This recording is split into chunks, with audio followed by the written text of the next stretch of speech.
इनको selective amnesia है। अमर्त्य सेन को ये कोट करते हैं कि उन्होंने कहा कि माइग्रेंट लेबर को पैसा चला जाएगा, लेकिन वही अमर्त्य सेन जब कहते हैं कि जीडीपी का कोई मतलब नहीं है तो उसकी मौकरी करते हैं, उसके रिपोर्ट के बारे में भी बता देते।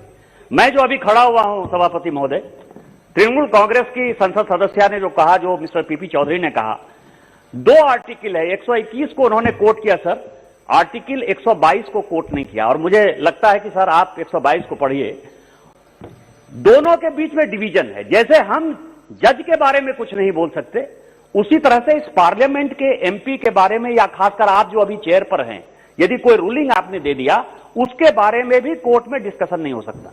यही कॉन्स्टिट्यूशनल प्रोविजन है सर, 121 और 122।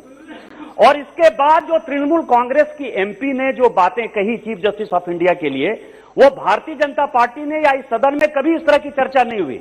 आपको यदि ध्यान हो सर, 73 में 3 जज को बाईपास करके चीफ जस्टिस ऑफ इंडिया बना दिए गए मिस्टर एएन रॉय। हमने कभी भी, मैंने अटल जी के भाषण को, अडवाणी जी के भाषण को, चंद्रशेखर जी के भाषण को, सोमनाथ चटर्जी जी के भाषण को सुना, किसी ने ये नहीं चर्चा, क्योंकि प्रधानमंत्री ने ये काम किया था सर। हम प्राइम मिनिस्टर के ऊपर चर्चा कर सकते थे, इंदिरा जी के ऊपर चर्चा कर सकते थे, लेकिन हमने कभी भी ये नहीं कहा कि 3 जज को बाईपास करके एएन रॉय को कैसे आपने चीफ जस्टिस बना दिया। लेकिन जो तृणमूल कांग्रेस की मानसिकता है सर, ये कागज देख लीजिए, मुझे लगा कि महुआ मैत्रा एक सांसद नहीं है।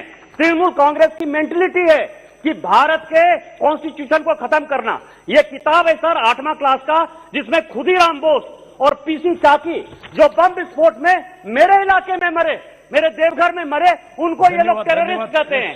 जिनको इस तरह से अपने फ्रीडम फाइटर पर, इस देश के कॉन्स्टिट्यूशन पर, इस देश के पार्लियामेंट पर भरोसा नहीं है, वो तृणमूल कांग्रेस है। और मेरा आपके माध्यम से आग्रह है कि महुआ मैत्रा के ऊपर, और ये इंडियन एक्सप्रेस में ये न्यूज छपा है सर, इंडियन, आपने कहा कि एक्सपंज हो गया है, लेकिन इंडियन एक्सप्रेस में ये न्यूज छपा है, सोशल मीडिया में ये जब पूरा वायरल हो रहा है। मेरा आपके माध्यम से आग्रह है कि उनके ऊपर प्रिविलेज किया जाए और उनकी सदस्यता समाप्त की जाए। जय हिंद, जय भारत। Thank you.